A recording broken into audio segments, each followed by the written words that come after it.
Lógica para principiantes. Início das glossas do mestre Pedro Abelardo sobre Porfírio. Para aqueles dentre nós que se introduzem na lógica, falemos previamente um pouco a respeito de sua característica própria, começando pelo gênero a que pertence, isto é, a filosofia. Ora, Boécio não chama de filosofia quaisquer ciência, mas apenas a que se detém nas coisas mais elevadas. De fato, não chamamos de filósofos a quaisquer pessoas dotadas de conhecimento, mas apenas aquelas cuja inteligência penetra as sutilezas. Boécio distingue 3 espécies de filosofia, a saber, a especulativa, que se ocupa da natureza das coisas a ser investigada, a moral, que se ocupa da dignidade da vida a ser considerada, a racional, denominada lógica pelos gregos, que se ocupa da ordem dos argumentos a serem compostos. No entanto, alguns, ao separarem esta última da filosofia, diziam que ela não é parte da filosofia, mas antes instrumento, segundo o testemunho de Boécio. Isso porque, de um certo modo, as demais partes dela se ocupam na medida em que se servem de seus argumentos, para provar suas próprias questões. Assim, se coloca uma questão pertinente à investigação da natureza ou da moral, os argumentos são tirados da lógica. Contra esses, o próprio Boécio diz que nada impede que a lógica seja tanto instrumento como parte de algo, assim como a mão o é em relação ao corpo humano. Além disso, a própria lógica se apresenta muitas vezes como um instrumento de si própria, visto que demonstra também uma questão a si pertinente com argumentos seus, como por exemplo a seguinte: o homem é uma espécie de animal. Contudo, nem por isso é menos lógica, por ser instrumento da lógica. Assim, também não é menos filosofia por ser instrumento da filosofia. O próprio Boécio a distingue das 2 outras espécies de filosofia pelo seu fim próprio, que consiste em compor argumentações. Pois embora o estudioso da natureza componha argumentos, não é o estudo da natureza que o institui para tal, mas apenas a lógica. A seu respeito, Boécio lembra também que foi redigida e reduzida às regras certas das argumentações pela seguinte razão: para que não leve ao erro pelos falsos raciocínios, os excessivamente inconstantes, ao parecer assegurar por suas razões o que não se encontra na natureza das coisas e muitas vezes reunir contrários quanto às suas condições, do seguinte modo: Sócrates é corpo. Ora, o corpo é branco, logo Sócrates é branco. E por outro lado, Sócrates é corpo. Ora, o corpo é preto, logo Sócrates é preto. Ao redigir a lógica, é necessária a seguinte ordem: uma vez que as argumentações resultam das proposições e as proposições das palavras, aquele que põe por escrito a lógica de modo acabado deve escrever primeiro sobre os termos simples, em seguida sobre as proposições. Enfim, consumar o acabamento da lógica nas argumentações, como o fez o nosso príncipe Aristóteles, que escreveu as categorias sobre a doutrina dos termos, o Peri Hermeneias sobre a das proposições e os tópicos e os analíticos sobre a das argumentações. No entanto, este Porfírio, como a própria redação do título informa, prepara esta introdução às categorias de Aristóteles, a qual ele mesmo, porém, demonstra posteriormente ser necessária a toda a arte. Indicar-se-á, de maneira breve, de modo mais preciso, qual a intenção, a matéria, o modo de tratar, a utilidade da presente ciência e a que parte da dialética se subordina. A intenção é principalmente instruir o leitor nas categorias de Aristóteles para que possa mais facilmente entender o que é aí tratado, o que faz tratando destes 5 que são sua matéria, isto é, do gênero, da espécie, da diferença, do próprio e do acidente, cujo conhecimento julgou especialmente útil para as categorias, pois são discutidos em quase toda a série das categorias. Além disso, o que dissemos ser 5 pode referir-se, de certo modo, tanto a tais nomes, gênero, espécie, etc., como ao que é por eles significado. De fato, esclarece convenientemente a significação desses 5 nomes, dos quais se serve Aristóteles, para que quando se tiver chegado às categorias, não se ignore o que se deve entender nesses nomes. Pode também tratar-se do que é significado por todos esses nomes, como se tratasse de 5, pois, embora, tomados um a um, sejam infinitos, de fato, infinitos são os gêneros, e igualmente as espécies, etc. Trata-se de todos. Como foi dito, como 5, porque se trata de todos de acordo com 5 propriedades. Com efeito, trata-se de todos os gêneros na medida em que são gêneros, e igualmente, dos demais. Na verdade, assim também consideram-se as 8 partes da oração, de acordo com 8 propriedades delas, embora tomadas uma a uma, sejam infinitas.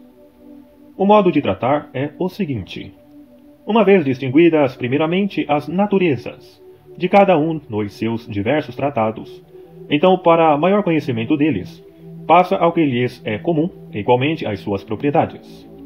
A utilidade, como o próprio Boécio ensina, embora se refira principalmente às categorias, divide-se em 4 partes, o que posteriormente explicaremos mais cuidadosamente, onde ele mesmo o diz. Se primeiro distinguirmos cuidadosamente as partes da lógica, percebe-se-á imediatamente por qual parte a ciência da presente obra se refere à lógica. Ora, há 2, de acordo com Cícero e Boécio, que compõem a lógica, a saber, a ciência de descobrir os argumentos e a de julgá-los, isto é, de confirmar e comprovar os argumentos descobertos. Com efeito, 2 coisas são necessárias ao argumentante. Primeiro, que descubra os argumentos pelos quais arguir. Depois, que saiba confirmá-los, se alguém os atacar como viciosos ou não suficientemente firmes. Daí, Cícero dizer que a descoberta é naturalmente anterior. Esta ciência, porém, pertence a ambas as partes da lógica, mas principalmente à descoberta. E é uma certa parte da ciência da descoberta. De fato, como se pode tirar um argumento do gênero, ou da espécie, ou dos demais, a não ser que seja conhecido o que é tratado aqui? Daí o próprio Aristóteles introduzir as definições destes nos seus tópicos, quando trata dos seus lugares, como Cícero também o faz nos seus. Ora, como um argumento é confirmado pelo mesmo de que foi extraído, essa ciência não é alheia ao juízo, de fato. Assim como se tira um argumento da natureza do gênero ou da espécie, assim também o argumento obtido é confirmado pela mesma. Com efeito, considerando no homem a natureza da espécie, quanto ao animal, imediatamente descubro, a partir dela, um argumento para provar o animal. Se alguém o criticar, mostro imediatamente que o próprio argumento é idôneo, indicando nos mesmos a natureza da espécie ou do gênero, de tal maneira que a partir das mesmas relações dos termos, descubra-se o argumento, e uma vez descoberto, seja confirmado. Alguns, porém, separam totalmente esta ciência da descoberta e do juízo, bem como a das categorias ou das divisões, ou definições, ou até mesmo das proposições. Nem as admitem, de maneira nenhuma, entre as partes da lógica, embora julguem-nas necessárias a toda a lógica, aos quais tanto a autoridade como a razão parecem contrárias. De fato, Boécio, no comentário sobre os tópicos de Cícero, estabelece uma dupla divisão da dialética, cada uma das quais, por sua vez, inclui a outra, de tal modo que ambas encerram toda a dialética. A primeira se dá pela ciência da descoberta e do juízo, a segunda pela ciência da divisão, da definição, da dedução. As reduz também uma à outra, de tal modo que inclua na ciência da descoberta, que é um dos membros da primeira divisão, a ciência da divisão ou da definição, pelo fato de que os argumentos são tirados, tanto das divisões como das definições. Daí, a ciência do gênero e da espécie, ou dos demais, se adaptar à descoberta por razão semelhante. O próprio Boécio também diz que, dentre os livros de Aristóteles, o texto das categorias é o primeiro que se apresenta a quem se introduz na lógica. Disso fica patente que as categorias, nas quais o leitor tem uma entrada da lógica, não se separam da lógica, notadamente porque essa distinção das categorias fornece os recursos máximos para argumentar, uma vez que por meio dela é possível confirmar de que natureza cada coisa é ou não é. Também, o que é característico das proposições não é estranho aos argumentos, uma vez que prova que, ora esta, ora aquela, é contrária, contraditória ou oposta de qualquer outra maneira. Assim, porque todos os tratados da lógica tendem para seu fim, isto é, a argumentação. Não excluímos a ciência de nenhum deles da lógica. Antecipado isto, detenhamo-nos na letra do texto. Uma vez que é necessário, etc. Coloca em primeiro lugar um prólogo sobre a matéria de que escreverá. Nele indica a própria matéria e a utilidade da obra, prometendo um modo de escrever introdutório de acordo com o que os filósofos corretamente julgaram a este respeito. Há 3 significações costumeiras de necessário, uma vez que ora é usado como inevitável, como é necessário que a substância não seja qualidade, ora como útil, como ir ao fórum, ora como determinado, como um homem morrer um dia. Ora, as 2 primeiras significações de necessário são de tal sorte que parecem disputar entre si qual delas poderia ser mais convenientemente tida em conta aqui, pois é de suma necessidade e de patente utilidade conhecer previamente isto para chegar a algo ulterior, uma vez que sem aquilo não se pode conhecer isso. No entanto, se alguém considerar atentamente a sequência do texto, julgará que é mais conveniente dizer útil do que inevitável. De fato, quando supõe a que se refere necessário, insinua a significação de utilidade, como se projetando uma certa relação para outro. Com efeito, o útil diz respeito a outro, o inevitável é tido por si. Constrói, pois, é necessário, isto é, útil, conhecer o que é o gênero, etc. Isto é, qual a propriedade de cada um, o que se manifesta nas suas definições, que não foram atribuídas de acordo com a substância deles, mas de acordo com suas propriedades acidentais. Com efeito, o nome do gênero e dos demais não designa a substância, mas o acidente. Daí, tomarmos aquele, o que, mais de acordo com a propriedade do que de acordo com a substância. E para aquilo, etc. Supõe os quadros seguintes, nos quais mostram a quádrupla utilidade, como relembramos acima, a saber, as categorias, as definições, as divisões e as demonstrações, isto é, as argumentações que demonstram a questão proposta, a qual, isto é, a ciência das categorias, está em Aristóteles, isto é, está contida no seu tratado, pois às vezes um livro é designado pelo nome do autor como Lucano. E para que a atribuição das definições? Isto é, para atribuir e compor definições. E de maneira geral. Estes 5 são úteis também para o que concerne a divisão ou a demonstração. Isto é, a argumentação. E sendo necessário, isto é, de tanta utilidade conhecer isto. Tentarei examinar o que foi dito pelos antigos, fazendo para ti um relato, isto é, um tratado acerca da especulação destas coisas, isto é, acerca da consideração destes 5, relato, digo, condensado, isto é, moderadamente breve, o que explica imediatamente ao dizer, brevemente, e como que de maneira introdutória. De fato, a excessiva brevidade poderia acarretar excessiva obscuridade conforme o dito de Horácio. Tento ser breve, torno-me obscuro. Donde, para que o leitor não desesperasse por causa da brevidade, ou se confundisse por causa da prolixidade, promete conservar na escrita um modo introdutório. De que modo, porém, esta obra pode ser útil, tanto às categorias quanto aos 3 outros. O próprio Boécio indica bastante cuidadosamente, no que, contudo, tocamos também brevemente.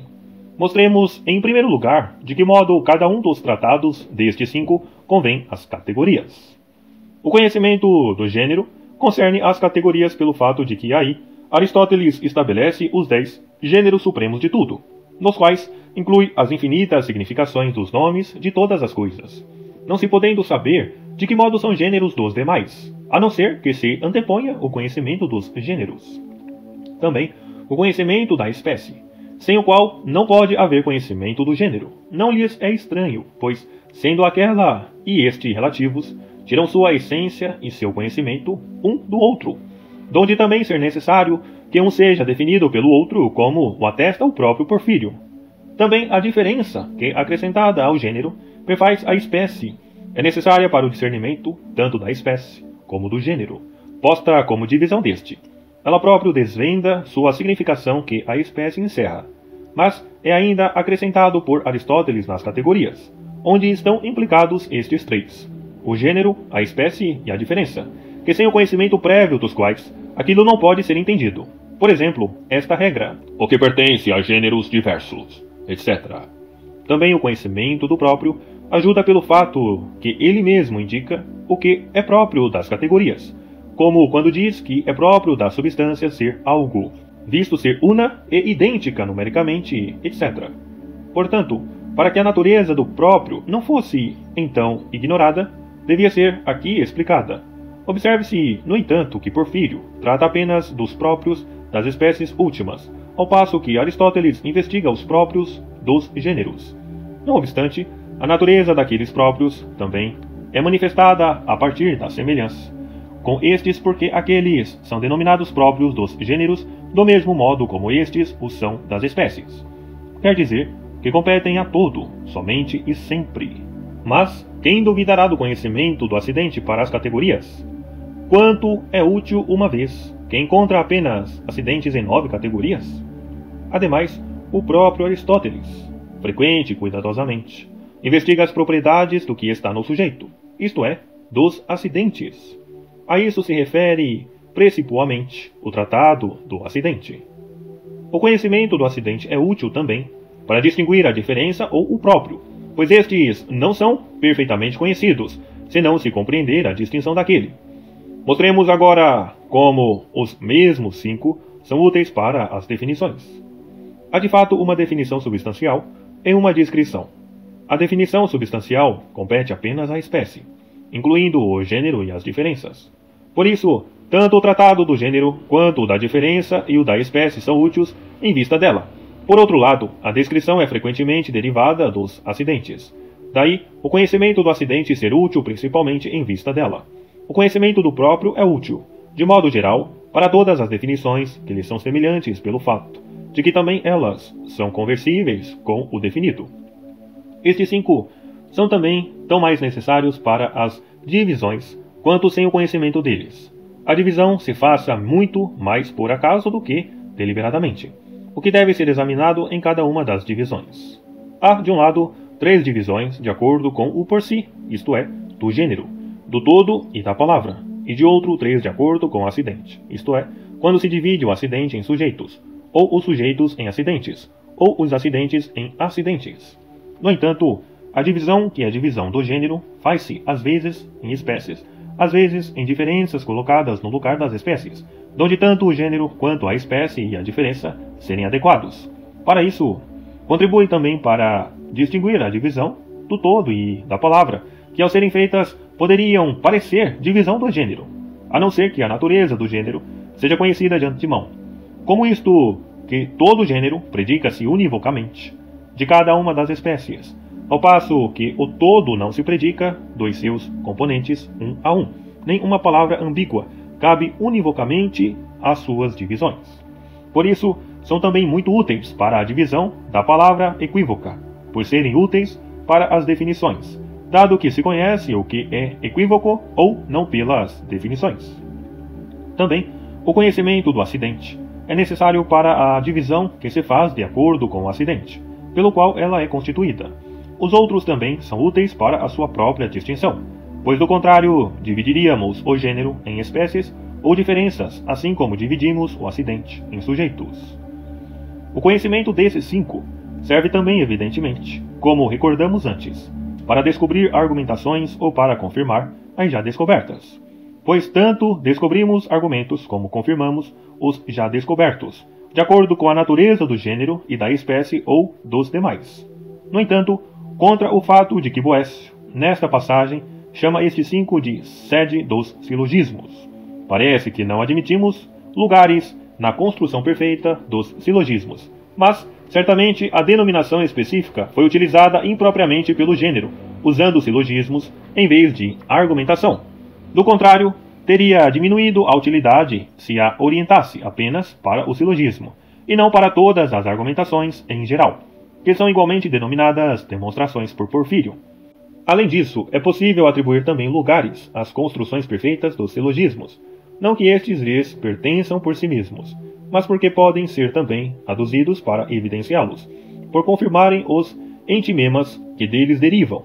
Agora, porém, que já expusemos o que diz respeito à utilidade, retornemos à letra do texto. Com efeito, das mais profundas. Acrescenta, como observará, um estilo introdutório, isto é, abstendo-se das questões difíceis, mergulhadas na obscuridade e tratando das mais simples de maneira adequada. Não é supérfluo que diga de maneira adequada. Uma coisa pode ser em si fácil e não ser tratada claramente. No momento, quanto aos gêneros, determina quais são aquelas questões mais profundas, embora não as resolva, e fornece a explicação tanto do fato de deixar de investigá-las, como do fato de, no entanto, fazer-lhes menção.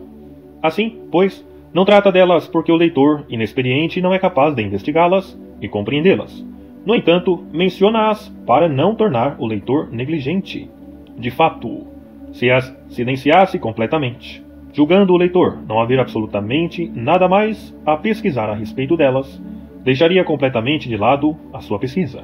Ora, são elas 3, como diz Boécio, secretas e muito úteis, abordadas por não poucos filósofos, mas resolvidas por muitos.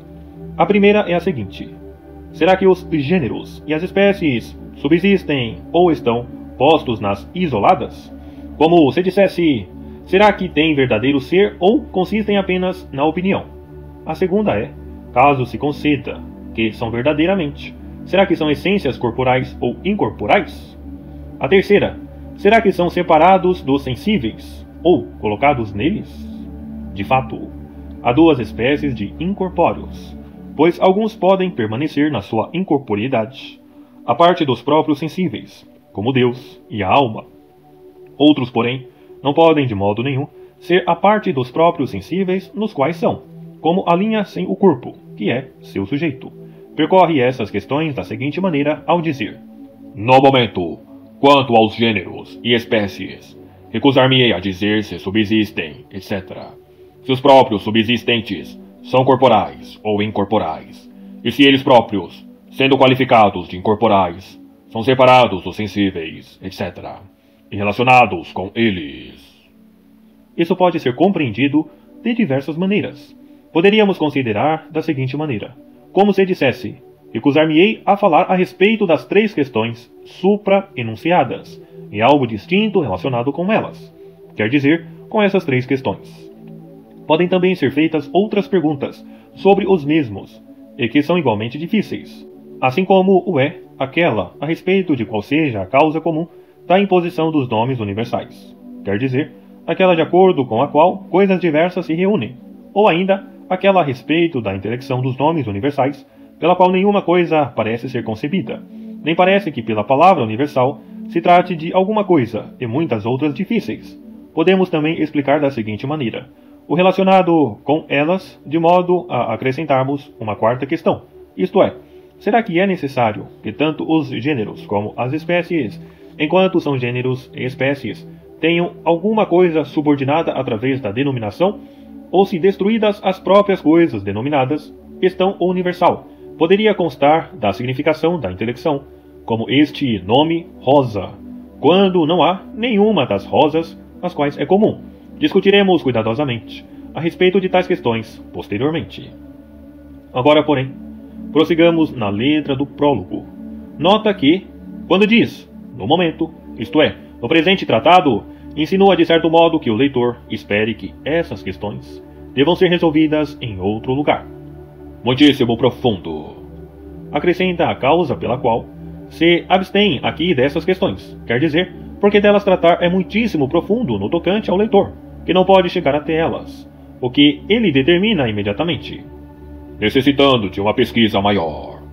Pois ainda que o autor seja capaz de resolver, o leitor não é capaz de pesquisar, diria de pesquisa maior, do que é a tua. Aquilo, porém, exposto o que silencia, informa o que apresenta, isto é aquilo que destes, isto é, do gênero e da espécie, bem como dos 3 outros mencionados, os antigos, não por certo pela idade, mas pelo senso, ensinaram com probabilidade.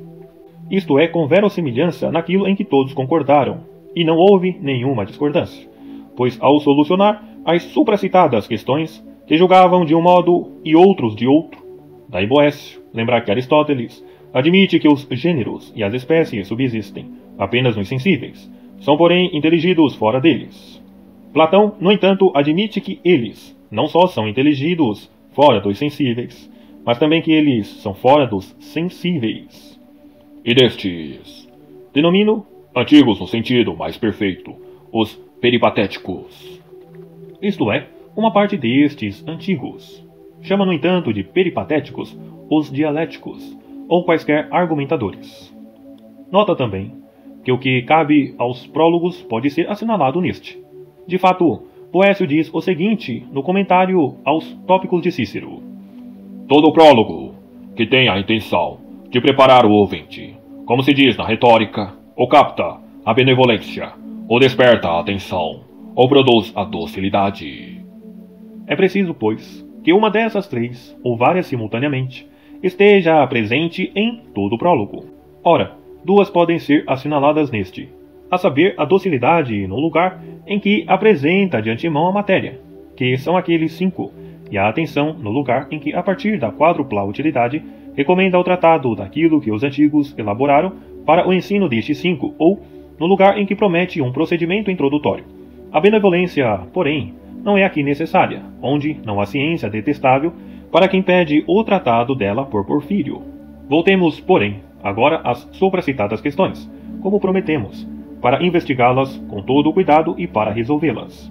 Uma vez que é certo serem os gêneros e as espécies universais, nos quais Porfírio, de modo geral, a natureza de todos os universais, distingamos aqui de maneira comum as propriedades dos universais por meio das dos singulares e indaguemos se elas cabem apenas às palavras ou também às coisas. Ora, no Peri Hermeneias, Aristóteles define o universal como aquilo que é naturalmente apto para ser predicado de muitos, ao passo que Porfírio define o singular, isto é, o indivíduo como aquilo que se predica de um só, o que a autoridade parece atribuir tanto às coisas quanto às palavras. Com efeito, o próprio Aristóteles aplica-o às coisas, quando propunha logo, antes da definição do universal, o seguinte: uma vez que algumas coisas são universais e outras singulares, chamo de universal o que é naturalmente apto para ser predicado de muitos, e de singular o que não o é, etc. O próprio Porfírio, também ao afirmar que a espécie é constituída de gêneros e diferenças, situou-os na natureza das coisas, donde se colhe, evidentemente, que as próprias coisas estão contidas no nome universal.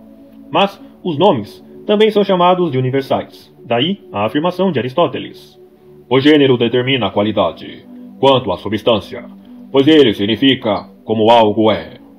E Boécio declara no livro sobre as divisões: é muito útil saber que o gênero é de um certo modo uma semelhança única de muitas espécies, a qual revela a concordância substancial de todas elas. Ora, é próprio das palavras significar ou revelar, e das coisas o serem significadas. E acrescenta: o vocábulo de nome predica-se de muitos nomes, e é de certo modo uma espécie, contendo indivíduos sob si mesma. Contudo, não é chamado propriamente de espécie, uma vez que não é vocábulo essencial, porém acidental. No entanto, é indubitavelmente um universal ao qual cabe a definição de universal, donde evidenciar-se que há também palavras universais, às quais somente se atribui a função de servir de termos predicados das proposições. Ora, uma vez que tanto coisas como palavras parecem ser chamadas de universais, deve-se investigar de que maneira a distinção de universal pode ser aplicada às coisas. De fato, parece que nenhuma coisa, nem coleção alguma de coisas, pode ser predicada de muitos tomados, um a um, sendo tal a exigência própria do universal, pois, embora este povo, ou esta casa, ou Sócrates, possam ser afirmados de todas as suas partes, ao mesmo tempo, ninguém diz absolutamente que são universais, uma vez que a sua atribuição não se aplica a cada uma delas. Por outro lado, uma só coisa predica-se de muitos, muito menos ainda do que uma coleção. Ouçamos, portanto, como chamam de universal uma só coisa ou uma coleção e apresentemos todas as opiniões de todos. Com efeito, alguns tomam a coisa universal da seguinte maneira: eles colocam uma substância essencialmente a mesma em coisas que diferem umas das outras pelas formas. Esta é a essência material dos singulares nos quais está presente, e é uma só em si mesma, sendo diferente apenas pelas formas dos seus inferiores. De fato, se acontecesse de se separarem essas formas, não haveria absolutamente diferença das coisas que se distinguem umas das outras apenas pela diversidade das formas, uma vez que, quanto à essência, a matéria é absolutamente a mesma. Por exemplo, em cada um dos homens, diferentes numericamente, está presente a mesma substância do homem que aqui se torna Platão por meio destes acidentes e ali Sócrates por meio daqueles outros.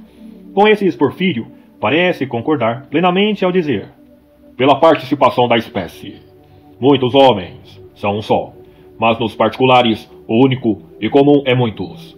E acrescenta que os indivíduos são ditos tais porque cada um deles resulta das propriedades cuja coleção não se encontra em nenhum outro. De modo semelhante, os mesmos colocam uma só e essencialmente a mesma substância de animal em cada um de vários animais, diferentes quanto à espécie, a qual fazem entrar nessas diferentes espécies pela recepção de diversas diferenças, tal como se desta cera eu fizesse, ora a estátua de um homem, ora a estátua de um boi, acomodando as formas diferentes à essência, que permanece absolutamente a mesma. É preciso, porém, ter em consideração que a mesma cera não constitui as estátuas, ao mesmo tempo como se admite no caso do universal, isto é, que o universal é de tal modo comum como o Boécio afirma, que o mesmo está todo ao mesmo tempo nos diferentes dos quais constitui materialmente a substância. E embora seja em si mesmo universal, o mesmo é singular pelas formas que se lhe acrescentam, sem as quais subsiste naturalmente em si, e sem elas não permanece de maneira nenhuma de modo atual, sendo universal em natureza, mas singular em ato. É inteligido como incorpóreo e não sensível na simplicidade da sua universalidade, mas o mesmo subsiste em ato de modo corpóreo e sensível por meio dos acidentes. E de acordo com o testemunho de Boécio, os mesmos subsistem como singulares e são inteligidos como universais.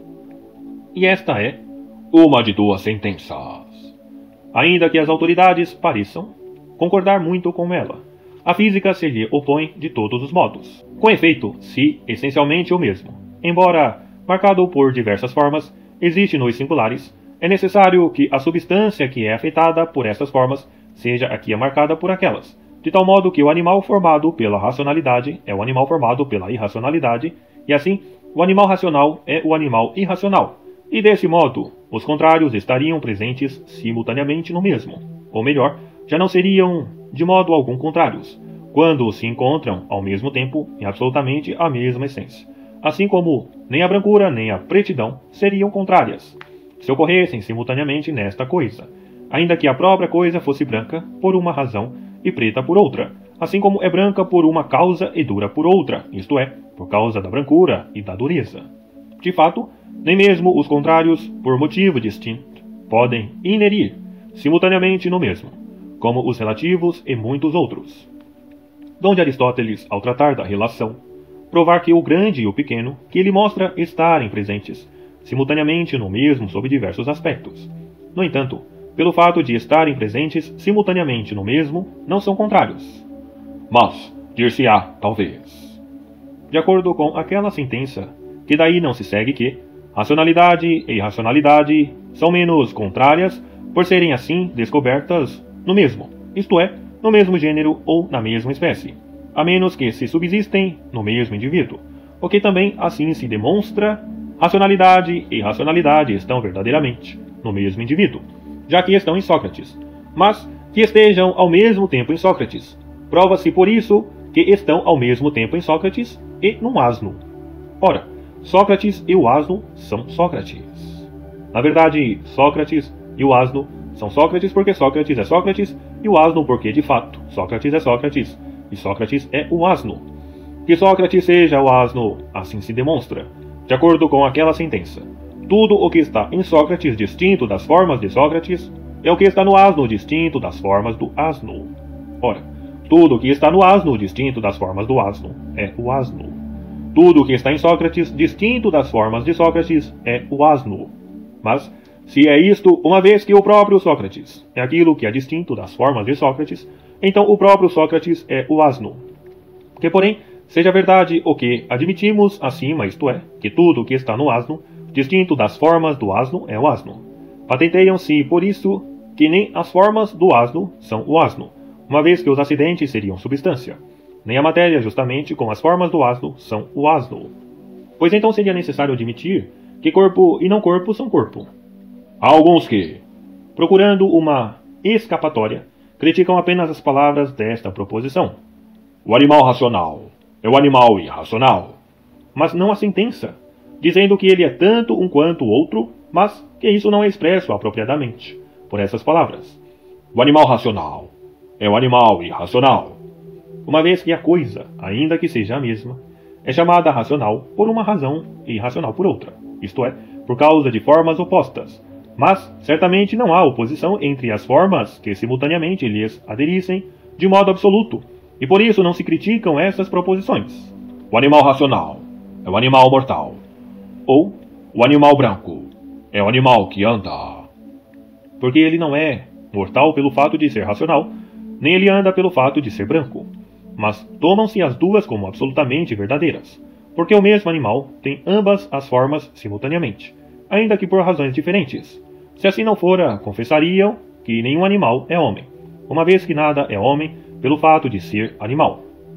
Além disso, de acordo com a posição da supracitada sentença, as essências de todas as coisas são apenas 10, isto é, 10 gêneros supremos, uma vez que em cada um dos predicamentos reconhece-se apenas uma essência, que, como se disse, diversifica-se apenas pelas formas dos inferiores, e sem elas não teria diversidade alguma.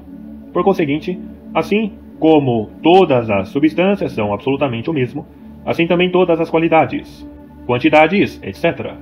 Por conseguinte, uma vez que Sócrates e Platão têm as coisas de cada um dos predicamentos em si mesmos, o que elas próprias são absolutamente as mesmas, todas as formas de um são do outro, pois elas não são diferentes em si mesmas quanto à essência, assim como as substâncias às quais elas são inerentes, como por exemplo, a qualidade de um é a qualidade do outro, pois ambas são qualidades. Portanto, elas não são mais diferentes por causa da natureza das qualidades do que por causa da natureza da substância, porque a essência da sua substância é uma só, tal como é, igualmente, a das qualidades. Pela mesma razão, a quantidade, por ser a mesma, não as torna diferentes e tampouco nenhum dos outros predicamentos. Por isso, nenhuma diferença pode provir das formas que, consideradas em si mesmas, não são diferentes, assim como as substâncias também não o são. Ainda mais, como teríamos em conta uma pluralidade numérica nas substâncias, se a única diferença fosse a das formas, enquanto o sujeito substancial permanece absolutamente o mesmo? Com efeito, não podemos dizer que Sócrates seja numericamente múltiplo, em virtude de receber muitas formas. Não se pode sustentar, além disso, que os indivíduos sejam constituídos pelos próprios acidentes. De fato, se os indivíduos adquirem o seu ser dos acidentes, evidentemente os acidentes são naturalmente anteriores, assim como o são as diferenças em relação às espécies que elas conduzem ao ser. Pois assim como o homem se distingue pela informação da diferença, assim também referem-se a Sócrates, a partir da recepção dos acidentes, donde não pode haver Sócrates sem os acidentes, nem homem sem as diferenças. Por conseguinte, aquele não é fundamento dos acidentes, assim como o homem não o é das diferenças. Todavia, seus acidentes não estão nas substâncias individuais, como em sujeitos, certamente não estão também nos universais. Com efeito, o que quer que esteja nas substâncias segundas, como em sujeitos, demonstram-se que está universalmente nas substâncias primeiras, como em sujeitos. Em consequência disso, é claro que carece totalmente de razão a sentença pela qual se diz que a essência, absolutamente idêntica, existe simultaneamente em diversos. Por isso, os outros são de parecer diferente quanto à universalidade, e aproximando-se mais da determinação da coisa, afirmam que as coisas singulares não apenas são diferentes entre si pelas formas, mas são pessoalmente distintas, nas quais essências e que, de modo algum, aquilo que está numa, quer isto seja matéria ou forma, está na outra, e que removidas as formas, nem por isso elas não podem subsistir menos distintas nas suas essências, porque a sua distinção pessoal, isto é, segundo a qual está, não é aquela, não é produzida pelas formas, mas se dá pela própria diversidade da essência, assim como as próprias formas são diversas, umas das outras, em si mesmas.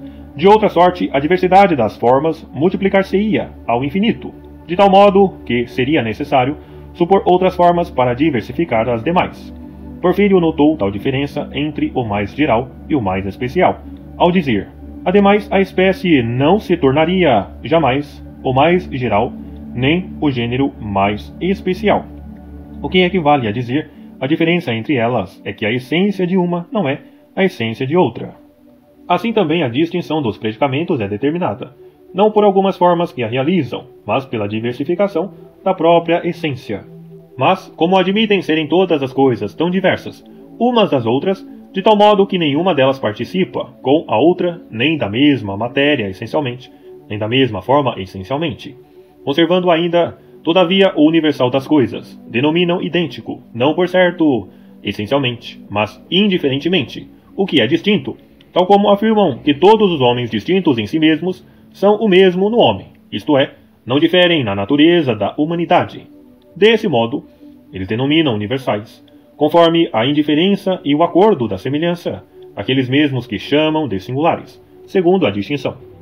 Mas aqui também a divergência, pois alguns não admitem a coisa universal, senão na coleção de vários.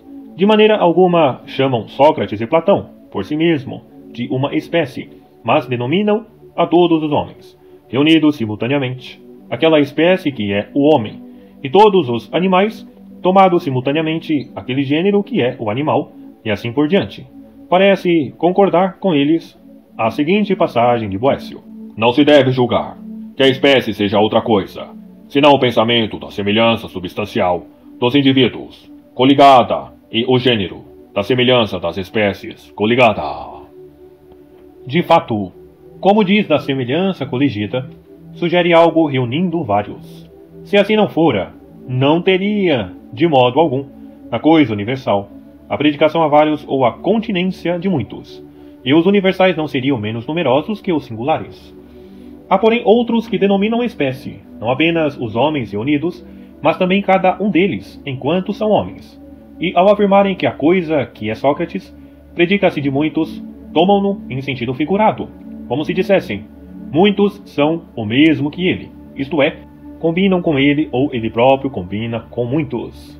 Quanto ao número de coisas, estabelecem que há tantas espécies de gêneros quantos indivíduos, mas quanto à semelhança das naturezas, indicam que o número dos universais é menor do que o dos singulares.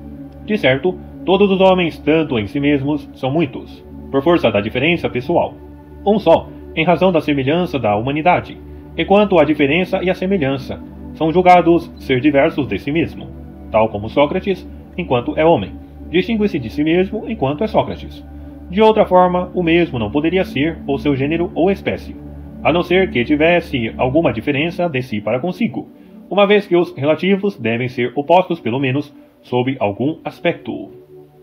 Agora, porém, refutemos antes de tudo a sentença proposta, em primeiro lugar, a respeito da coleção.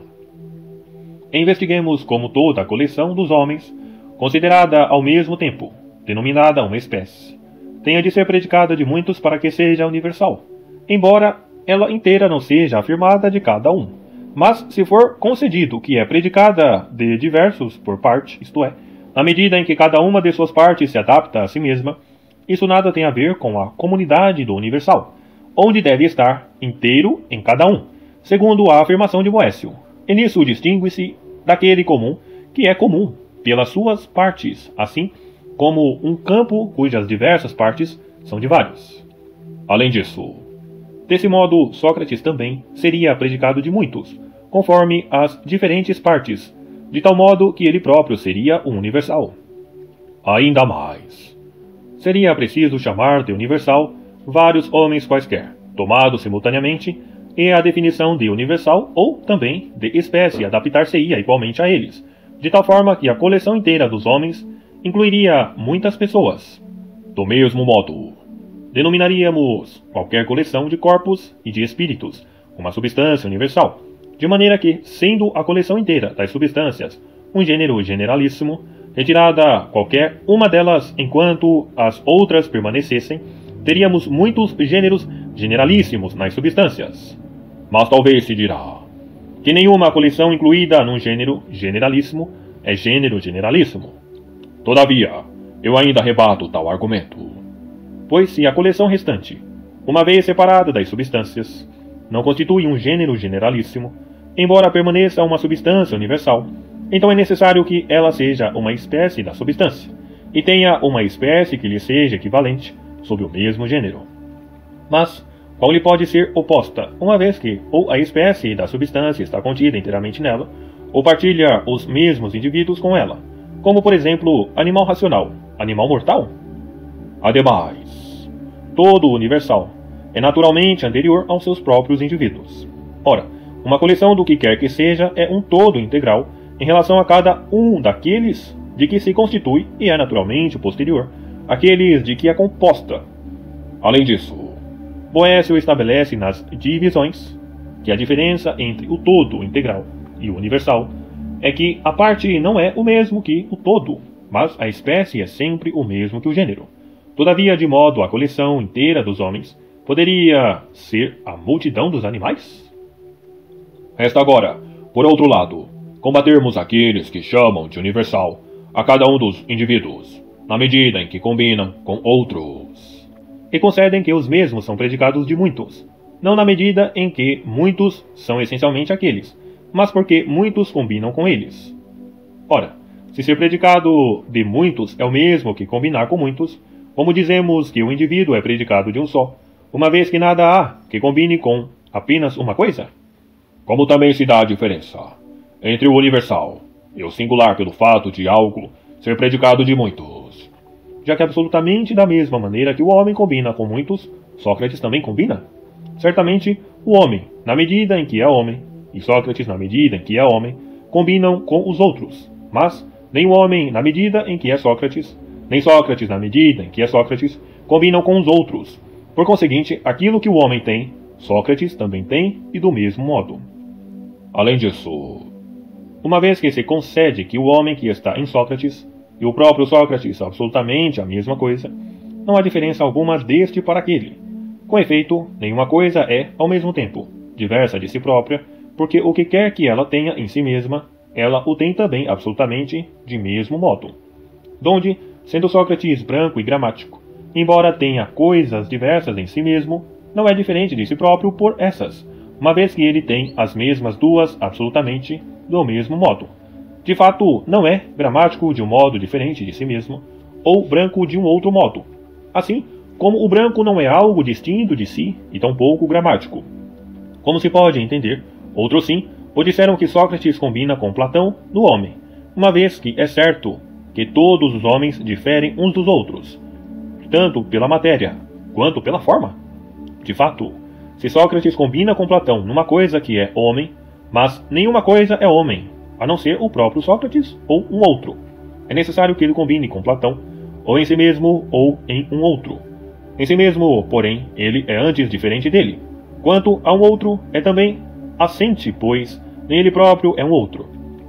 Há, porém, aqueles que tomam negativamente a expressão combinar no homem, como se dissesse Sócrates não difere de Platão no homem, mas, então, ele pode também ser assim declarado, porque não difere dele na pedra, uma vez que nenhum dos dois é pedra. Desse modo, não se nota maior combinação deles no homem do que na pedra, a não ser porventura que certa proposição preceda como se dissesse da seguinte maneira: eles são homem, porque não diferem no homem. Mas, nem assim é aceitável, uma vez que é absolutamente falso que eles não difiram no homem. Com efeito, se Sócrates não difere de Platão na coisa que é o homem, nem em si mesmo dele difere. Ora, se difere dele em si mesmo, e ele próprio é a coisa que é o homem, certamente difere dele também na coisa que é o homem. Entretanto, agora que já foram apresentadas as razões pelas quais as coisas, nem tomadas isolada, nem coletivamente, podem ser chamadas de universais, no que diz respeito ao serem predicadas de vários, resta que confiramos essa universalidade apenas as palavras. Assim, pois, como certos nomes são chamados apelativos pelos gramáticos e certos outros próprios, igualmente certas expressões simples são chamadas pelos dialéticos de universais, e certas outras de particulares, isto é, singulares. Um vocábulo universal, entretanto, é aquele que, por sua descoberta, é apto para ser predicado de muitos tomados um a um, tal como este nome homem, que pode ser ligado com os nomes particulares dos homens segundo a natureza das coisas subordinadas, às quais foi imposto. Já o singular é aquele que é predicável de um só, como Sócrates, tomado como nome de um único. Sem dúvida, se considerares de maneira equívoca, não terás um vocábulo, e sim muitos vocábulos, quanto à significação, porque de acordo com Prisciano, muitos nomes coincidem numa só palavra. Portanto, quando se determina que o universal é aquele que é predicado de muitos, a expressão aquele que, usada no início, não indica apenas a simplicidade da expressão para distingui-lo dos enunciados, como também a unidade da significação, para distingui-lo dos vocábulos equívocos.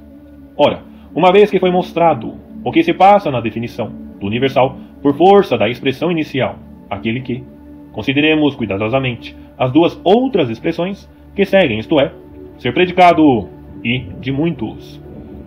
Ser predicado é poder ser verdadeiramente ligado a algo em virtude da enunciação do verbo substantivo no presente. Como homem, pode ser verdadeiramente ligado a diversos, por meio de verbo substantivo. Até mesmo verbos como corre e anda, quando são predicados de muitos, têm a força copulativa do verbo substantivo. Daí, afirmar Aristóteles no segundo livro do Peri Hermeneias, quando não ocorre o verbo é, como no caso de correr e andar, tem a mesma função. Assim postos, que teria o verbo é, se fosse acrescentado. E insiste, em nada diferem o homem anda e o homem é andante. No entanto, a expressão de muitos considera os nomes no que se refere à diversidade do que é nomeado. De outra forma, Sócrates seria predicado de muitos, uma vez que se diz: este homem é Sócrates, este animal é este branco, este músico. Com efeito, ainda que esses nomes sejam diversos, na intelecção tem todavia exatamente a mesma coisa subordinada. Observe-se, porém, que a ligação de construção, da qual tratam os gramáticos, é distinta da de predicação, que é considerada pelos dialéticos, pois por força da construção podem ligar-se igualmente bem pelo é, homem e pedra, como quaisquer casos retos como animal e homem, quanto a manifestar verdadeiramente uma intelecção, mas não quanto a mostrar o estado da coisa. Assim, a ligação de construção é boa todas as vezes que apresenta uma sentença correta, quer seja assim, quer não. No entanto, a ligação de predicação, que aqui consideramos, diz respeito à natureza das coisas e à apresentação da verdade do seu estado. Se alguém disser o seguinte: o homem é pedra, faz uma construção conveniente de homem ou de pedra, quanto ao sentido que quis apresentar, e não houve nenhum erro de gramática. Embora por força da enunciação, pedra aqui se predique de homem, para o qual é construída como predicado. De acordo com o que, mesmo as proposições categóricas falsas têm o termo predicado, na natureza das coisas, não é predicado dele. Aqui, enquanto definimos o universal, damos atenção apenas à força da predicação. Parece, porém, que o universal nunca é inteiramente o que é um apelativo, nem o singular o que é um nome próprio, mas estão entre si, como os que se excedem mutuamente e os que são excedidos. Com efeito, o apelativo e o próprio não contêm apenas os casos retos, mas também os oblíquos, que não podem ser predicados, e por isso são excluídos na definição do universal pela expressão ser predicado. Também esses casos oblíquos, porque são menos necessários para a enunciação, a qual somente, conforme Aristóteles, cabe a presente especulação, isto é, a consideração dialética, pois só ela compõe argumentações. De certo modo, não são colocados pelo próprio Aristóteles entre os nomes. Ele próprio não os chama de nomes, mas de casos dos nomes. Por outro lado, assim como não é necessário que todos os nomes apelativos ou próprios sejam denominados universais ou singulares, assim também reciprocamente. De fato, o universal não contém apenas nomes, mas também verbos e nomes indefinidos, aos quais não parece aplicar-se a definição de apelativo dada por Prisciano. Agora, porém, Já tendo sido estabelecida nas palavras a definição tanto do universal como do singular, investiguemos com cuidado, notadamente, a propriedade das palavras universais.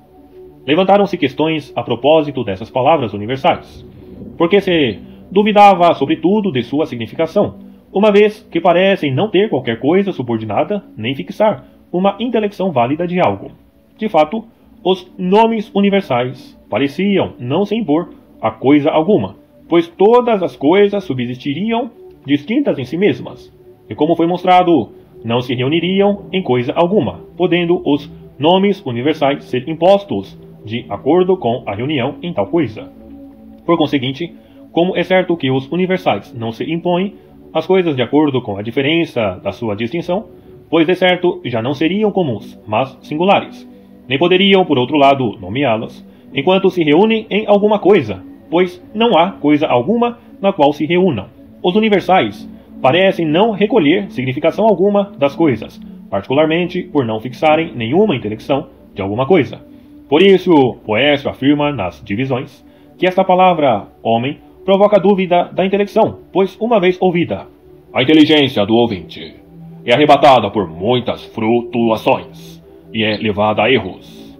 Diz ele, com efeito, a não ser que alguém defina, dizendo, todo homem anda, ou pelo menos, algum, e designe esse homem. Se assim for, de fato, a intelecção do ouvinte não tem o que inteligir racionalmente.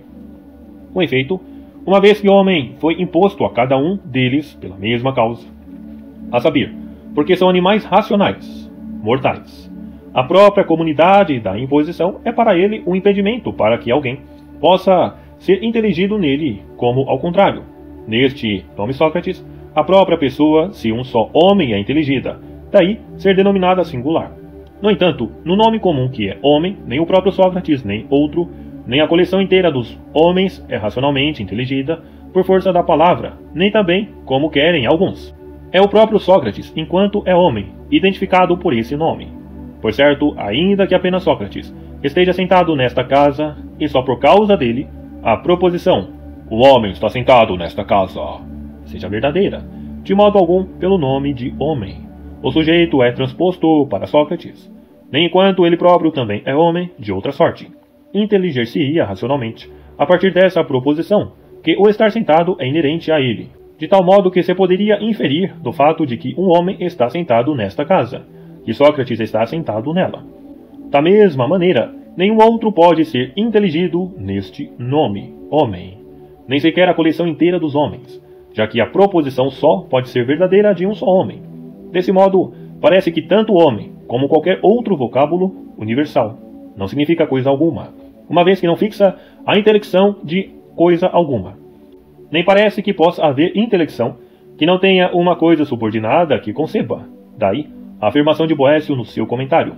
Toda intelecção ou procede de uma coisa subordinada tal, como a coisa se apresenta, ou como ela não se apresenta, pois a intelecção não pode proceder de subordinado inexistente. Em consequência disso, os universais parecem completamente desprovidos de significação. Mas não é assim. De fato, eles significam, de certo modo, coisas diversas por meio da denominação, não porém fixando uma intelecção procedente nelas, mas pertinente a cada uma. Como esta palavra, homem, tanto nomeia cada um deles por motivo de uma causa comum, isto é, que são homens, pelo que é denominado universal, como constitui uma certa intelecção comum, não própria, isto é, pertinente a cada um deles, dos quais concebe a semelhança comum. Mas, agora, investiguemos com todo cuidado aquilo em que tocamos brevemente, isto é, qual é aquela causa comum segundo a qual o nome universal é imposto, e qual é a concepção da intelecção da semelhança comum das coisas, e se o vocábulo é denominado comum em virtude da causa comum, da qual as coisas se reúnem, ou em virtude da concepção comum, ou em virtude de ambas simultaneamente. Reflitamos primeiramente a respeito da causa comum.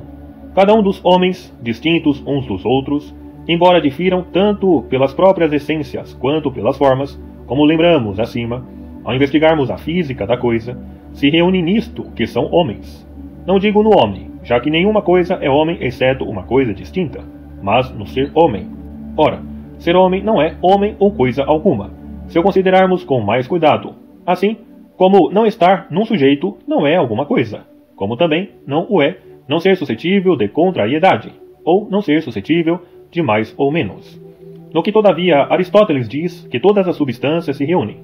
Com efeito, uma vez que, como foi demonstrado antes, não pode haver nenhuma combinação numa coisa, e se houver alguma combinação de alguns, essa deve ser tomada como aquilo que não é coisa alguma, tal como Sócrates e Platão são semelhantes no ser homem, assim como no não ser homem assemelham-se o cavalo e o asno, de acordo com o que ambos são denominados não homens. Assim, coisas diferentes se reunirem, é cada uma delas ser ou não ser o mesmo, como ser homem ou ser branco, ou não ser homem ou não ser branco. Parece, porém, inadmissível que tomemos a combinação das coisas de acordo com aquilo que não é alguma coisa, como se uníssemos ao nada as coisas que são. Por exemplo, quando dizemos que este e aquele combinam no estado de homem, ou seja, nisto que são homens, mas não entendemos senão que eles são homens, e de acordo com isso não diferem de modo algum. De acordo com isso, explico-me que são homens, ainda que não apelemos para nenhuma essência. Chamamos de estado de homem o próprio ser homem, que não é uma coisa e que também denominamos causa comum da imposição do nome a cada um, conforme eles próprios se reúnem uns com os outros. Às vezes, porém, designamos com o nome de causa também aquilo que não é alguma coisa, como quando se diz: ele foi espancado porque não quis ir ao fórum. Não quis ir ao fórum, que é apresentado como causa, não é essência alguma. Assim também, podemos chamar de estado de homem as próprias coisas estabelecidas na natureza do homem, das quais aquele que lhe impôs a denominação concebeu a semelhança comum. Tendo exposto a significação dos universais, quanto às coisas pela denominação, e tendo demonstrado a causa comum de sua imposição, exponhamos agora o que seja as intelecções que eles fixam. Distingamos primeiramente, de modo geral, a natureza de todas as intelecções. Ora, uma vez que tanto as sensações quanto a intelecção são próprias da alma, a diferença entre elas é que as sensações são exercidas apenas por meio de instrumentos corpóreos e só percebem os corpos ou o que neles está, tal como a visão percebe uma torre ou as suas qualidades visíveis. A intelecção, entretanto, assim como não precisa de um instrumento corpóreo, também não tem necessidade de um corpo subordinado para o qual se dirija, mas basta-lhe a semelhança da coisa que o próprio espírito elabora para si mesmo e para a qual dirige a ação da sua inteligência. Donde, se a torre for destruída ou estiver à parte, a sensação que nela atuava perece, enquanto a intelecção permanece, se a semelhança da coisa for retida pelo espírito. Todavia, assim como a sensação não é a coisa sentida para a qual se dirige, assim também a intelecção não é a forma da coisa que ela concebe, mas a intelecção é uma certa ação da alma, pela qual é chamada de inteligente, e a forma para a qual se dirige é uma certa coisa imaginária e fictícia, que o espírito elabora para si quando quer e como são aquelas cidades imaginárias vistas durante o sono, ou como aquela forma de um edifício a ser construído que o artesão concebe como semelhança e modelo da coisa a ser produzida, e que não podemos chamar nem de substância, nem de acidente. Alguns, entretanto, chamam-na de o mesmo que a intelecção, como chamam de o mesmo que a intelecção da torre, o edifício da torre que concebo estando ausente, a torre e que contemplo num campo espaçoso como alta e quadrada. Aristóteles, que chama no Peri-Hermeneias as afeições da alma, que eles denominam intelecções, de semelhança das coisas, parece concordar. Nós, porém, chamamos a imagem de semelhança da coisa, mas nada impede que a intelecção, de certo modo, também seja chamada de semelhança, uma vez que evidentemente concebe aquilo que se denomina propriamente semelhança da coisa, que nós dissemos, e com razão, que é diferente daquela. Com efeito, eu pergunto se aquela quadratura e aquela altura é verdadeira forma da intelecção que se conduziria à semelhança da quantidade da torre e da sua composição. Ora, certamente, a verdadeira quadratura e a verdadeira altura não inerem senão aos corpos, e nem a intelecção, nem alguma essência verdadeira podem ser informadas por uma qualidade fictícia. Resta, por conseguinte, que assim como a qualidade é fictícia, seja fictícia a substância que subjaz a ela. Além disso, talvez se possa dizer também que a imagem de um espelho, que parece revelar-se como sujeita à visão, nada é verdadeiramente, uma vez que, sem dúvida, a qualidade de uma cor contrária aparece, às vezes, na superfície brilhante do espelho. Contudo, pode-se perguntar o seguinte: quando a alma sente e intelige o mesmo ao mesmo tempo? Por exemplo, quando discerne uma pedra, será que a intelecção se ocupa também com a imagem da pedra, ou a intelecção e a sensação ocupam-se ao mesmo tempo com a própria pedra? Ora, parece mais racional que a intelecção não precise da imagem, já que a verdade da substância está presente a ela. Se, porém, alguém disser que onde há sensação não há intelecção, não a concedemos. De fato, às vezes acontece que a alma discerne uma coisa e intelige outra, como é evidente como os que estudam bem, os quais, enquanto discernem o que está presente, com os olhos abertos, pensam contudo naquilo a respeito do que escrevem. Examinada de modo geral a natureza das intelecções, distingamos agora a intelecção dos universais e a dos singulares, as quais se separam certamente pelo seguinte: a de um nome universal concebe uma imagem comum e confusa de muitos, ao passo que a palavra singular engendra apreende a forma própria e como que singular de um só, isto é, referente a apenas uma pessoa, donde, quando ouço homem, uma certa semelhança surge em meu espírito, a qual se relaciona de tal modo, como cada um dos homens que é comum a todos, mas não é própria de nenhum. Quando, porém, ouço Sócrates, surge uma certa forma no espírito que exprime a semelhança de uma pessoa determinada.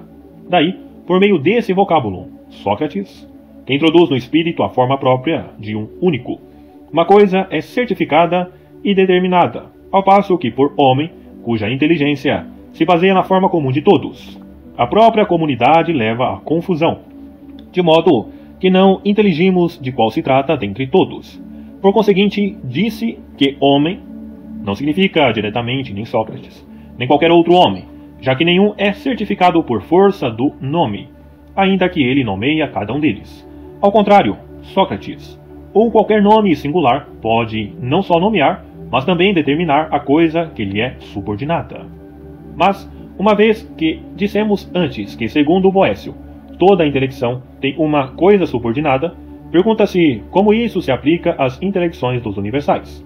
Certamente, deve-se observar que Boécio introduz isso naquela argumentação sofística, pela qual mostra que a intelecção dos universais é vazia.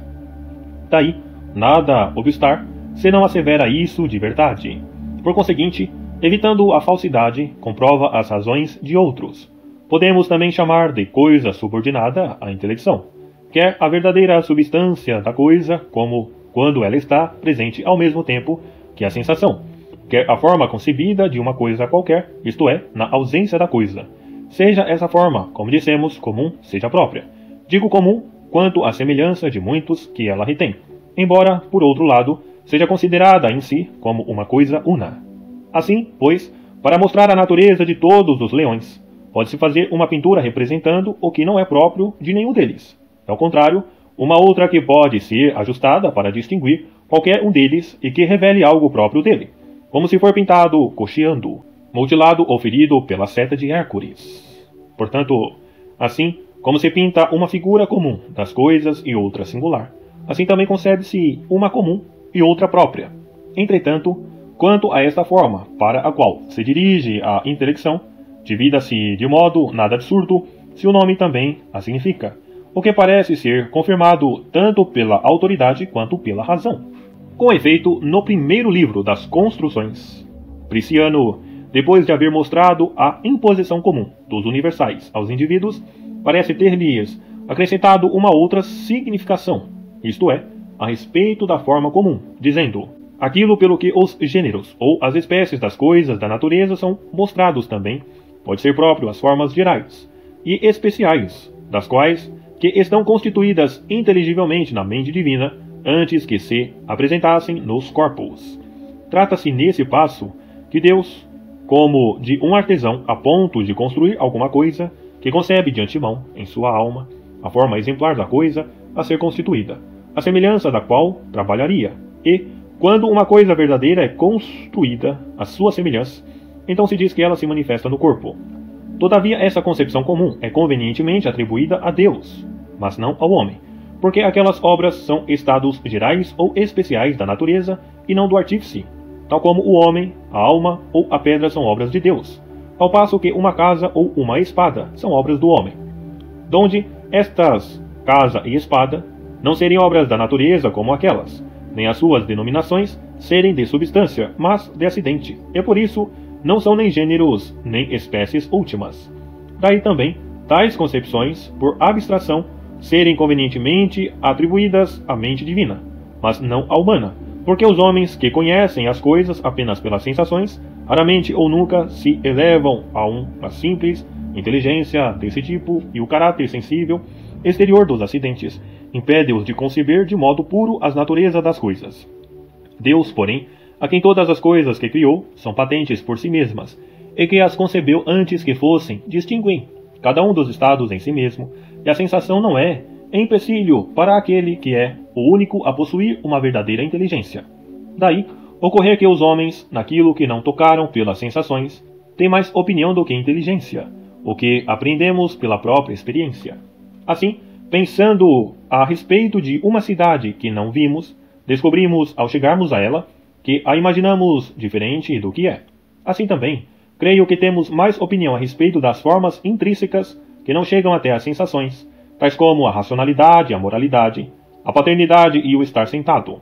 Todavia, quaisquer nomes, de quaisquer existentes, quanto neles está, engendram mais intelecção do que opinião, porque o seu descobridor teve a intenção de impô-los de acordo com algumas naturezas ou propriedades das coisas, ainda que nem ele próprio soubesse excogitar, convenientemente, a natureza ou a propriedade da coisa. Daí, preciano chamar essas concepções comuns de gerais ou especiais, uma vez que, qualquer modo, os nomes gerais ou especiais nolas insinuam. Diz ele que os próprios universais são como que os nomes próprios para essas concepções, os quais, embora sejam de significação confusa, quanto às essências denominadas, dirigem imediatamente o espírito do ouvinte para aquela concepção comum, assim como os nomes próprios para a coisa única que eles significam. Também, o próprio Porfírio, quando diz que certas coisas são constituídas de matéria e forma, e outras à semelhança da matéria e da forma, parece ter entendido esta concepção quando diz a semelhança da matéria e da forma, do que se falará mais completamente no seu devido lugar. Boécio, igualmente, quando diz que o pensamento coligido da semelhança de muitos é um gênero ou uma espécie, parece ter entendido a mesma concepção comum. Alguns pensam que Platão também fosse do mesmo parecer, certamente por chamar de gêneros ou espécies aquelas ideias comuns que ele coloca no nus. Lembra Boécio que talvez nisso ele discordasse de Aristóteles, quando este diz que ele, Platão, pretendia que os gêneros, as espécies e demais não apenas fossem entendidos como universais, mas também que existissem e subsistissem fora dos corpos, como se dissesse que ele entendia como universais aquelas concepções comuns que ele colocou separadas dos corpos no nus, tomando talvez o universal não conforme a predicação comum, tal como faz Aristóteles, mas antes segundo a semelhança comum de muitos. Com efeito, parece que aquela concepção não se predica de modo algum de muitos como um nome que se aplica a muitos tomados um a um. Pode-se resolver de outra maneira o que ele diz quanto a Platão pensar que os universais subsistem fora dos sensíveis, de tal modo que não haja discordância alguma no ensino dos filósofos. De fato, o que Aristóteles diz quanto aos universais subsistirem sempre nos sensíveis, ele o disse quanto ao ato, porque, evidentemente, aquela natureza que é o animal, designada pelo nome universal, e de acordo com isso, chamada de universal, por certa transferência, nunca é encontrada em ato, a não ser na coisa sensível. Mas Platão pensa que ela subsiste naturalmente, em si mesma, de tal modo que conservaria o seu ser, se não estivesse sujeita à sensação, e de acordo com este ser natural, é chamada pelo nome universal. Por conseguinte, o que Aristóteles nega quanto ao ato, Platão, o investigador da física, atribui à aptidão natural, e desse modo não há discordância nenhuma entre eles. Aduzidas as autoridades que parecem assegurar que as formas comuns concebidas são designadas pelos nomes universais, A razão também parece concordar. Com efeito, que outra coisa é concebê-las pelos nomes, se não serem significadas por eles? Mas certamente, uma vez que nós admitimos que elas são diferentes das intelecções, já surge, além da coisa e da intelecção, uma terceira significação dos nomes, o que, embora não se ampare em autoridade alguma, não é contrário à razão. Indiquemos, por outro lado, o que antes prometemos definir, isto é, se a comunidade dos nomes universais é determinada segundo a causa comum de imposição, ou segundo a concepção comum, ou segundo ambas. Nada obsta, porém, e o for segundo ambas, mas causa comum, que é tomada segundo a natureza das coisas, parece possuir uma força maior. Deve-se também definir aquilo que antes lembramos, isto é, que as intelecções dos universais se dão por abstração, e como as chamamos de isoladas, nuas e puras, mas não vazias. Tratemos em primeiro lugar da abstração. Assim, deve-se saber que a matéria e a forma apresentam-se sempre misturadas uma com a outra, mas a razão do espírito tem o poder de ora considerar a matéria por si mesma, ora dirigir a atenção só para a forma, ora conceber ambas misturadas. Por certo, os dois primeiros são por abstração, pois abstraem algo dos que estão reunidos para considerarem sua própria natureza. Mas o terceiro é por conjunção. Por exemplo, a substância deste homem tanto é corpo, animal e homem, como revestida de formas infinitas. Quando dirijo a atenção para ela, na essência material da substância, afastadas todas as formas, tenho uma intelecção por abstração. Em seguida, quando atento nela apenas para a corporeidade que ligo à substância, também esta intelecção, embora se dê por conjunção, em relação à primeira, que atentava apenas para a natureza da substância, se faz também por abstração quanto às outras formas, além da corporeidade, para nenhuma das quais atento, tal como a animação, a sensibilidade, a racionalidade, a brancura. Ora, tais intelecções por abstração pareceriam, talvez, falsas ou vãs, porque percebem a coisa de modo diferente de como subsiste. Com efeito, uma vez que atentam para a matéria por si mesma ou para a forma separadamente, na medida em que nenhuma delas subsiste em separado, parecem, na verdade, conceber a coisa de modo diferente do que é e serem, por isso, vazias. Mas não é assim. De fato, se alguém intelige a coisa de modo diferente de como se apresenta, de tal maneira que atente para ela naquela natureza ou propriedade que ela não tem, essas intelecções é certamente vazia. Mas isso não se passa na abstração. Com efeito, quando atento para este homem apenas na natureza de substância ou de corpo, e não também na de animal, de homem ou de gramático, evidentemente nada intelijo senão o que está nela, mas não atento para tudo o que ela tem. E quando digo que atento para ela apenas enquanto ela tem este algo, aquele apenas refere-se à atenção, não ao modo de subsistir, pois, de outra sorte, a intelecção seria vazia. De fato, a coisa não tem apenas isso, mas é atentada apenas como tendo isso. Entretanto, disse que, de certa maneira, é inteligida de modo diferente daquele como é, não evidentemente num outro estado do que é, como foi dito antes, mas nesse estado de modo diferente, pois o modo de inteligir é diferente do modo de subsistir. Com efeito, esta coisa é inteligida separadamente da outra, mas não como separada, pois, enfim, ela não existe em separado. A matéria é percebida puramente e a forma simplesmente, quando nenhuma é puramente nem a outra, simplesmente, de modo que tal natureza ou simplicidade revertam a inteligência da coisa e não a sua substância, de tal maneira que, por certo, são modos de inteligir e não de subsistir. Às vezes, as sensações também agem ao contrário quanto aos compostos, como por exemplo se houver uma estátua, metade de ouro e metade de prata. Posso discernir separadamente o ouro e a prata que estão unidos, isto é, examinando ora o ouro, ora a prata por si mesma, discernindo coisas unidas, mas não como separadas, pois não são separadas. Assim, a intelecção também atenta por abstração separadamente para os não separados, pois de outra sorte seria vazia. Todavia, talvez possa ser correta a intelecção, que de um lado considera os que estão unidos como separados, e de outro como unidos, e inversamente. De fato, tanto a união quanto a divisão das coisas pode ser tomada em dois sentidos. Na verdade, dizemos que certas coisas estão unidas entre si por alguma semelhança, como estes dois homens nisso que são homens ou gramáticos, ao passo que outras estão unidas por uma certa aposição e agregação, tal como a forma e a matéria, ou o vinho e a água. A intelecção concebe as coisas assim unidas entre si, como divididas de um modo e unidas de outro. Por isso, Boécio atribui ao espírito esta capacidade de poder, pela mesma razão, compor os separados e desunir os compostos, sem se afastar, contudo, em ambos os casos, da natureza da coisa, mas percebendo apenas aquilo que está na natureza da coisa. Se assim não fora, não se trataria de razão, mas de opinião, isto é, se a inteligência se desviasse do estado da coisa. Mas, a esta altura surge uma questão relativa à previsão do artífice. Será que ela é vazia quando já possui no espírito a forma da obra futura, enquanto a coisa ainda não se apresenta assim?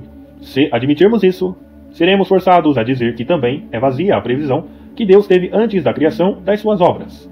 Mas, se alguém disser isso quanto ao efeito, isto é, que não realizaria efetivamente o que teria previsto, então é falso que a previsão tivesse sido vazia. Daí, se alguém disser que ela é vazia porque ainda não concordaria com o estado futuro da coisa, nós certamente não admitiremos estas péssimas palavras, mas não contradiremos a opinião. De fato, é verdade que o estado futuro do mundo ainda não era materialmente, enquanto ele o dispunha inteligivelmente como ainda futuro. Todavia, não costumamos dizer que o pensamento ou a previsão de alguém são vazios, a não ser que careça de efeito. Nem dizemos que se pensa em vão, a não ser aquilo que não realizamos efetivamente. Por conseguinte, modificando as palavras, digamos que não é vazia a previsão, que não pensa em vão, mas que concebe o que ainda não é materialmente, como se subsistisse, o que certamente é natural a todas as previsões. Na verdade, o pensamento quanto ao que é futuro é chamado de previsão, quanto ao que é passado, de memória, e quanto ao que é presente denomina-se, propriamente, inteligência.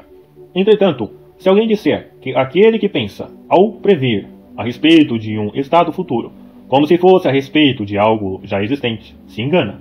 Este mesmo que julga que se deve dizer que alguém se engana, mas se engana. Com efeito, não se engana aquele que prevê o futuro, a não ser que creia que já é assim como ele prevê.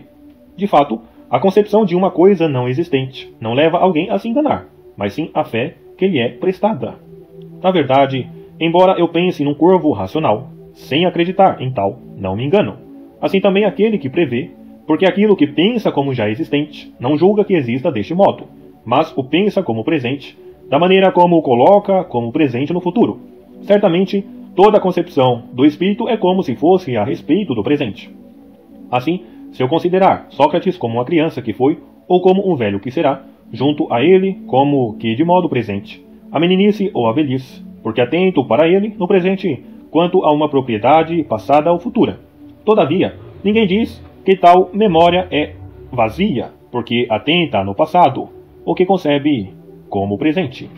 Mas distinguir-se-á mais completamente a respeito disto, no comentário sobre o Peri Hermenéias.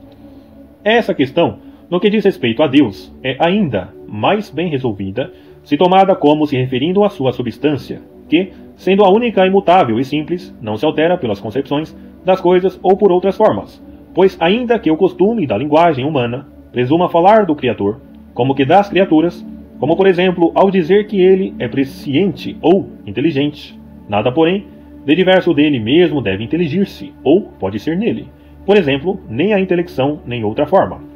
E por isso, toda a questão a respeito da intelecção em relação a Deus é supérflua, mas, a falarmos a verdade mais expressamente, prever o futuro, para ele nada mais é do que o futuro não estar oculto para ele, que é a verdadeira razão em si mesma. Agora, porém, que muito foi mostrado a respeito da natureza da abstração, voltemos às intelecções dos universais, as quais é necessário que se façam sempre por abstração. Com efeito, quando ouço homem, ou brancura, ou branco, não me lembro por força do nome, de todas as naturezas ou propriedades que estão nas coisas subordinadas, mas, por meio de homem, tenho apenas a concepção, embora confusa, não distinta, de animal e de racional mortal. não porém dos demais acidentes. De fato, as intelecções dos singulares também se fazem por abstração, uma vez que se diz, por exemplo, esta substância, este corpo, este animal, este homem, esta brancura, este branco.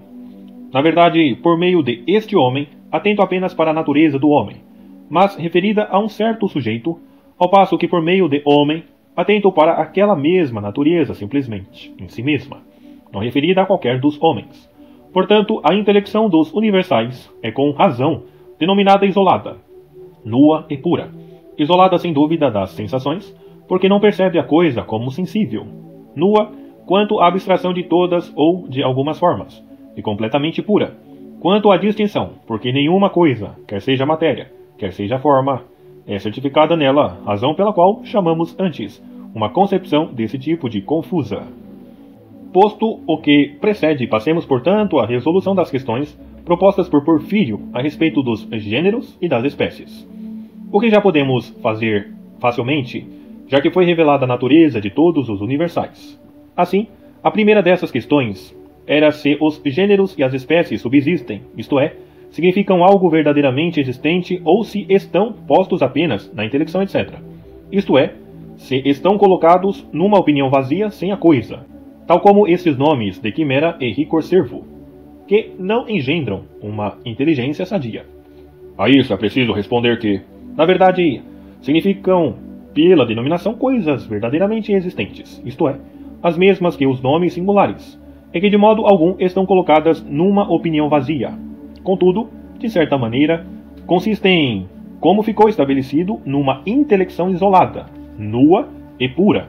Nada obsta, porém, se quem propõe uma questão toma ao perguntar algumas palavras de um modo e quem responde as toma de outro modo ao responder. Como se aquele que responde dissesse: pergunta se estão colocados apenas na intelecção, etc. O que podes tomar da maneira como estabelecemos acima e que é verdade. As palavras podem também ser tomadas de modo absolutamente igual em toda parte, tanto por quem responde quanto por quem pergunta. E então surgirá uma só questão, não através de opostos, dos membros anteriores das duas questões dialéticas, isto é, as seguintes: se são ou não são, e de novo, se estão colocados ou não nas intelecções isoladas, nuas e puras.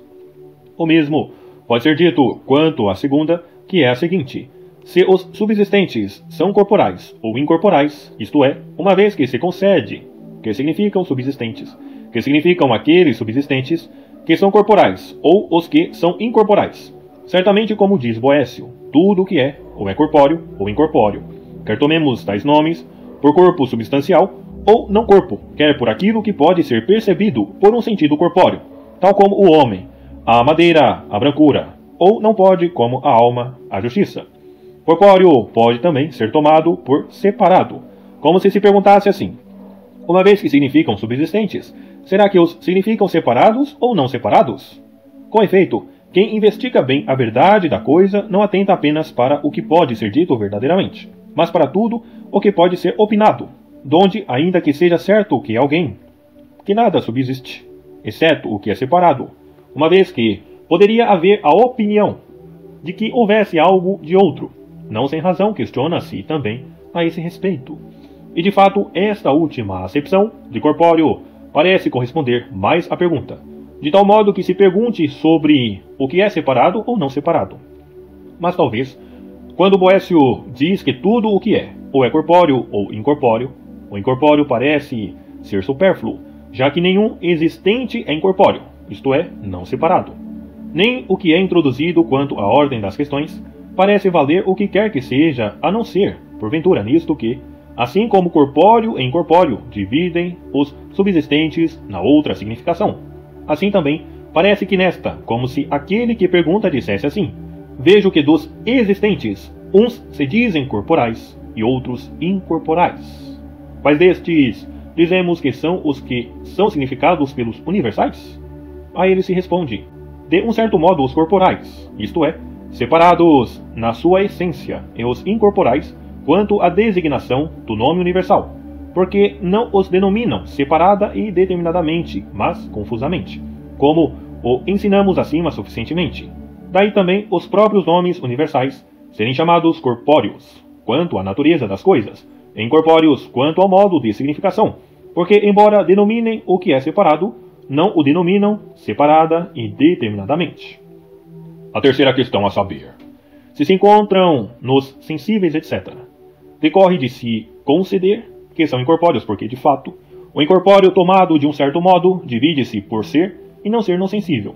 Como também o lembramos acima, disse que os universais subsistem nos sensíveis, isto é, que significam a substância intrínseca, existente na coisa sensível em virtude das formas exteriores, e que significando essa substância que subsiste em ato, na coisa sensível, manifestam-na, contudo, como naturalmente separada da coisa sensível, como estabelecemos acima, de acordo com Platão.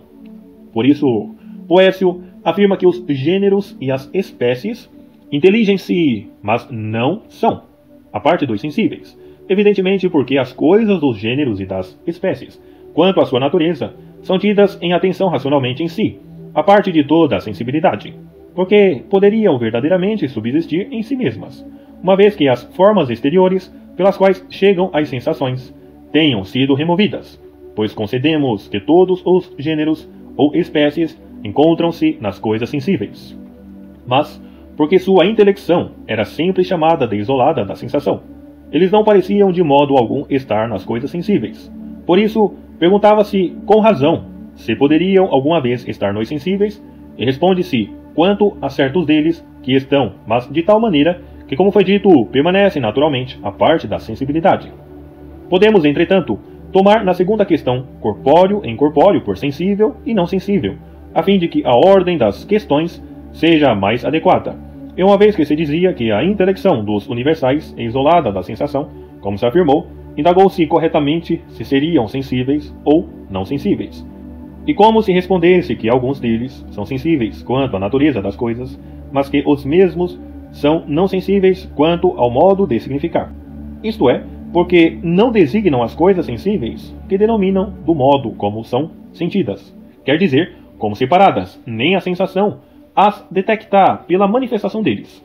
Restava a questão de se denominam apenas os próprios sensíveis ou se também significam algo de outro, ou que se responde que significam, ao mesmo tempo, os próprios sensíveis e aquela concepção comum que Prisciano atribui principalmente à mente divina.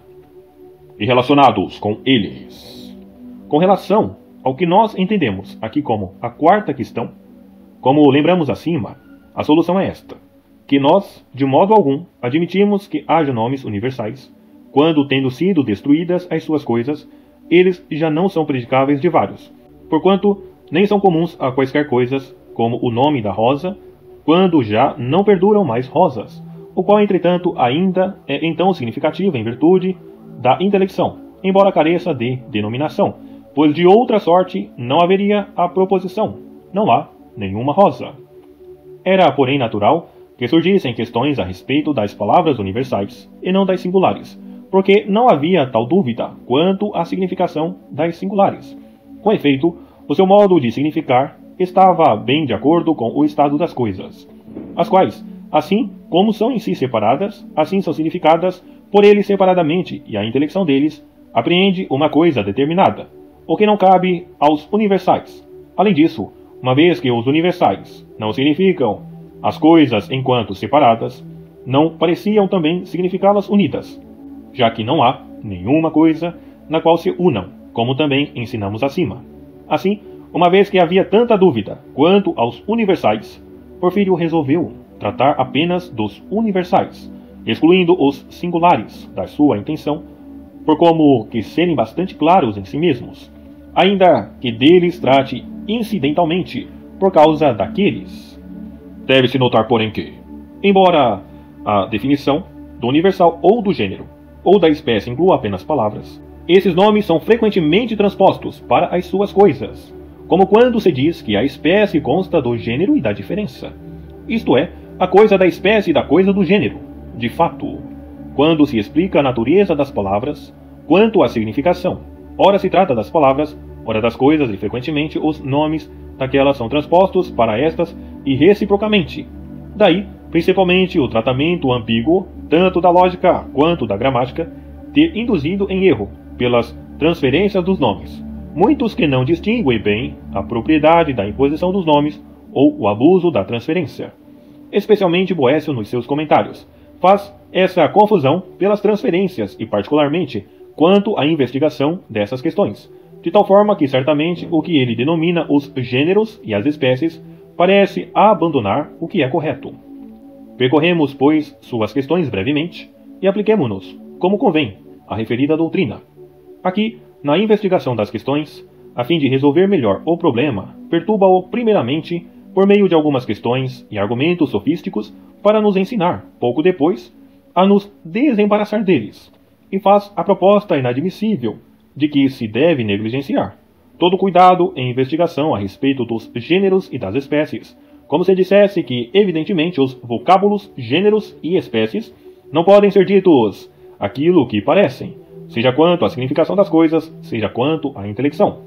Demonstra-o quanto à significação das coisas, nisso que nunca se encontra uma coisa universal, quer seja ela única, quer múltipla, isto é, predicável de vários. Como ele próprio explica cuidadosamente, e nós comprovamos acima. Na verdade, que uma coisa não é universal, e portanto nem gênero nem espécie, ele o afirma em primeiro lugar ao dizer: tudo o que é uno em número, isto é, separado na sua própria essência. Ora, os gêneros e as espécies, que devem ser comuns a vários, não podem ser uno em um número, e portanto não podem também ser uno. Mas, uma vez que alguém poderia dizer contra o pressuposto que são um tal tipo de uno em número que seja comum, e tira-lhe este subterfúgio ao dizer: todo uno em número comum, ou é comum pelas suas partes, ou todo pela sucessão dos tempos, ou todo no mesmo tempo, mas de tal maneira que não constitui as substâncias daqueles aos quais é comum. Remove imediatamente todos estes modos de comunidade, tanto do gênero como da espécie, dizendo que eles, entes, são comuns, de tal maneira que estão todos ao mesmo tempo em cada um e constituem a sua substância. Sem dúvida, os nomes universais não são participados por parte pelos diversos que eles denominam, mas todos os íntegros são nomes de cada um ao mesmo tempo. Pode-se dizer, também, que eles constituem as substâncias daqueles aos quais são comuns, ou por significarem, por transferência, as coisas que constituem outras, por exemplo, animal, denomina algo no cavalo ou no homem, que é a matéria deles, ou mesmo nos inferiores dos homens, ou se diz que constituem a substância por, de certa maneira, levarem ao conhecimento daquilo donde provém a denominação do que lhes é substancial, pois homem indica este todo que é animal, racional e moral. Depois que Boécio mostra a respeito de uma coisa una que não é universal, comprova o mesmo quanto a uma múltipla, quer dizer, mostrando que também uma multidão de coisas separadas não é espécie ou gênero, e destrói esta opinião, pela qual alguém poderia dizer que todas as substâncias tomadas, simultaneamente, são o gênero substância, e todos os homens, a espécie que é homem, como se dissesse o seguinte: se afirmarmos que todo o gênero é uma multidão de coisas que concordam substancialmente, por certo, toda a multidão desse tipo será naturalmente algo distinto acima de si, e este, por sua vez, terá outro até o infinito, o que é inadmissível. Por conseguinte, ficou evidenciado que os nomes universais não parecem universais quanto à significação das coisas, quer de uma, quer de múltiplas, porquanto não significam nenhuma coisa universal, isto é, predicável de vários. Que, além disso, não podem ser chamados de universais quanto à significação da intelecção, ele o argui por manifestar sofisticadamente que essa intelecção é vazia, porque, evidentemente, apresenta-se de modo diferente de como a coisa subsiste, uma vez que se dá por abstração. Sem dúvida, tanto ele próprio desatou suficientemente o nó de tal sofisma, como nós o fizemos cuidadosamente acima.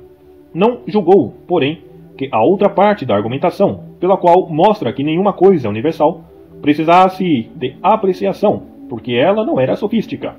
Com efeito, ele toma a coisa como coisa, não como palavra, porque, evidentemente, a palavra comum, embora seja em si mesma como que uma coisa, una em essência, é comum pela designação, a denominação de muitos, de acordo com tal denominação, evidentemente, e não de acordo como a sua essência é predicável de vários. Todavia, a multidão das próprias coisas é causa da universalidade do nome, porque, como lembramos acima, não é universal, senão o que contém muitos. Entretanto, a universalidade que a coisa confere à palavra, a própria coisa não a tem em si mesma. Porquanto, tanto a palavra não tem significação por causa da coisa, quanto o nome é julgado ser denominativo, de acordo com a multidão das coisas. Embora não digamos nem que as coisas significam, nem que são denominativas.